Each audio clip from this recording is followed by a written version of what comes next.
is this white crystallized water doing here on the ground? That doesn't make any sense. It's not supposed to snow here.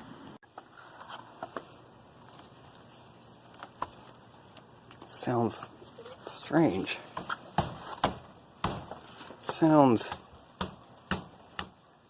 partially frozen. These rain barrels are partially frozen. What's going on? Oh my, what is that smell? That smells terrible. That smells like death. What is my tomato plants? No, what's happened? Look at the... Oh no! They're dead! What happened to my tomato plants? Oh my... Oh dear. Look at, like, floppy leaves are starting to crumble up and dry out. What happened in here? What happened in here was no accident. It was deliberate. I turned off the heat. I shut down the propane CO2/water heater.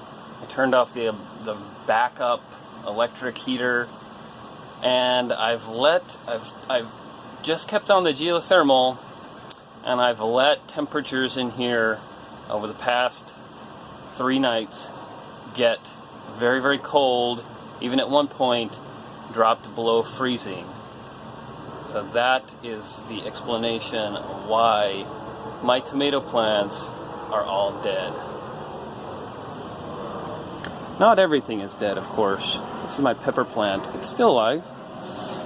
The spinach, the oregano, cilantro, strawberry plant, and down there at the very end, parsley, they're all still alive. They're all still doing fine. The reason is they're pretty close to the soil, and the soil retains its heat during the nighttime, and the plant's so close to it keeps it nice and warm. But the tomato plants, they just didn't make it. They're too high off the ground, they're very tall. And the reason I turned off the heat is in the tomatoes themselves. We have a good bundle here, and if you remember my last update, we've talked about how my lighting is not sufficient, and so there's no new fruit growing. And given the very, very strange low temperatures that are over the past few weeks, below freezing at night, and snow, even snow, which is very, very rare for this area. It only sometimes snows once a year. This year we've got a couple weeks of storms and very cold temperatures. So given the very, very cold temperatures, I burned through a month's worth of propane in 15 days. That's not an acceptable amount of cost given the amount of fruit I have. So if you remember, the experiment was to grow tomatoes all year round. The grand experiment I've been doing in this greenhouse to see if that was possible.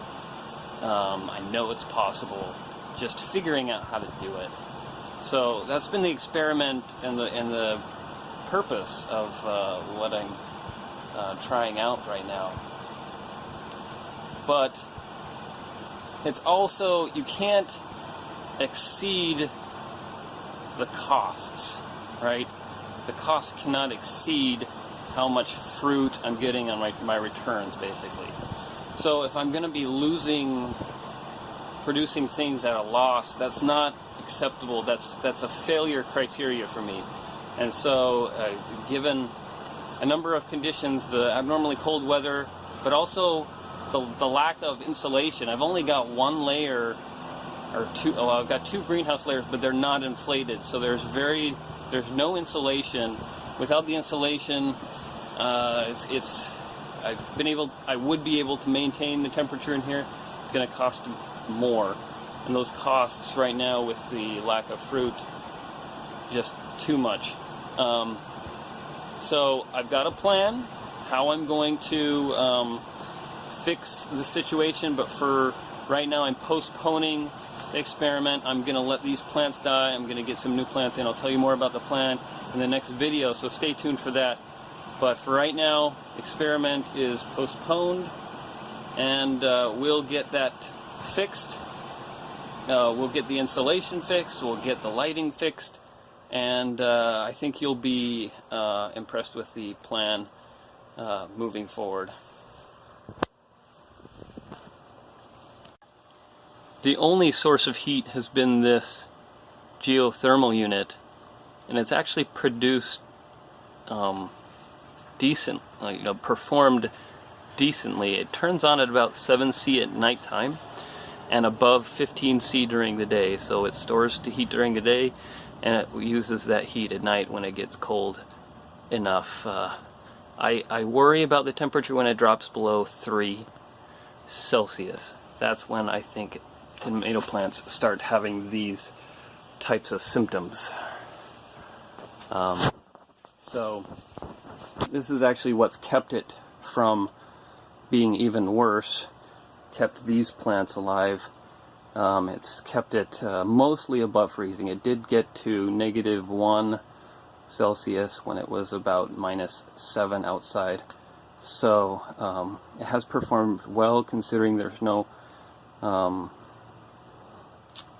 insulation, but it's just not enough without, in these kinds of temperatures, without the extra heat. But I'll keep this going because it's a cheap way of keeping at least some of these plants alive, keeping it from freezing in here for the most part. We will harvest these tomatoes, and this is the reason why I've got an apple here. It gives off a hormone that tells these fruit to ripen. So we'll harvest these, probably a couple kilos worth, and we'll get some new plants in there. Stay tuned for that. So with that, Trip Zero out. Stay tuned. And thanks for watching.